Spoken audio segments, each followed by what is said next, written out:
அழைத்து சென்றிருக்கின்றார்கள். எங்கு பார்த்தாலும் கெஞ்சா, இன்றைக்கு கெஞ்சா விற்காத இடமே இல்லை. அதுவும் குறிப்பாக பள்ளி மாணவர்கள், கல்லூரியில படிக்கின்ற மாணவர்களுக்கு இன்றைக்கு கெஞ்சாவை இன்றைக்கு சப்ளை செய்த ஏஜென்ட்டுகளாக திராவிட முன்னேற்ற கழகத்தை சார்ந்த நிர்வாகிகளே அதுக்கு துணை செய்து கொண்டிருக்கின்றார்கள்.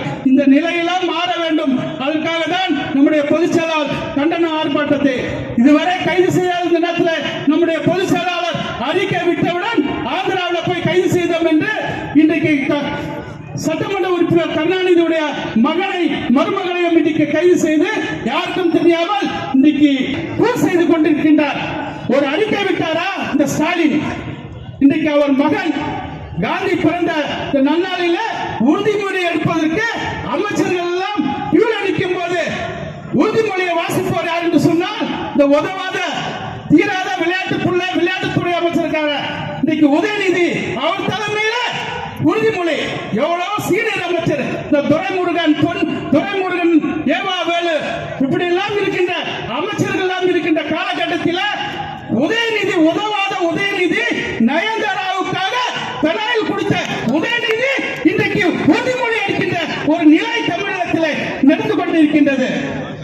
இன்றைக்கு அனைத்து இந்திய அண்ணா திராவிட முன்னேற்ற வேட்பாளர் நேர்காணல் நடக்கிறது. இதே திமுக நேர்காணல் நடத்துது. யார் நடத்துகிறது என்று சொன்னால் உதயநிதி. ஸ்டாலினுக்கு தப்பாம பிறந்த அவருடைய மகன் அமைச்சர் உதயநிதி நேர்காணல் நடத்துகிறார்.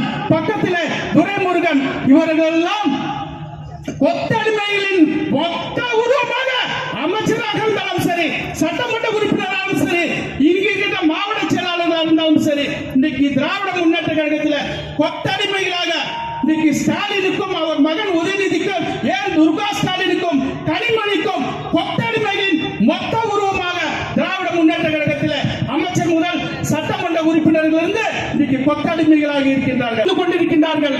இதையெல்லாம் கண்டிக்கின்ற வகையில் தான் நம்முடைய பொதுச் செயலாளர் இன்றைக்கு தமிழகம் முழுவதும் ஆர்ப்பாட்டத்தை ஏற்பாடு செய்திருக்கின்றார். இதையெல்லாம் இங்கு இருக்கின்ற மக்கள் புரிந்து கொள்ள வேண்டும். இன்றைக்கு நாட்டில ஒரு டோப்பா போட்ட முதலமைச்சர் இன்றைக்கு ஒரு பொம்மை முதலமைச்சர் ஆண்டு கொண்டிருக்கின்றார். இன்றைக்கு பட்டியலம்மா மாணவிக்கு ஒரு தீங்கு விளைவித்து இந்த காவல்துறை நடவடிக்கை என்று சொன்னார். இன்றைக்கு காவல்துறை இன்றைக்கு கைகள் கட்டப்பட்டிருக்கின்றது.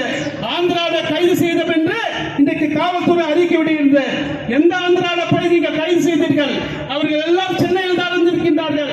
இதை மறைத்திருக்கின்றீர்கள். இன்றைக்கு ஒரு சட்டமன்ற உறுப்பினராக்குவதற்காக நீங்கள் மறைக்கிறீர்கள். இதெல்லாம் எண்ணி பார்க்க வேண்டும் தமிழக மக்கள். இன்னைக்கு எல்லா துறையும் தோல்வி அடைந்து விட்டது. காவல்துறை இன்றைக்கு நம்முடைய புரட்சித் தலைவர் எம்ஜிஆர் காலத்திலிருந்து புரட்சித் தலைவர் அம்மா காலத்திலே நம்முடைய எடப்பாடி காலத்தில்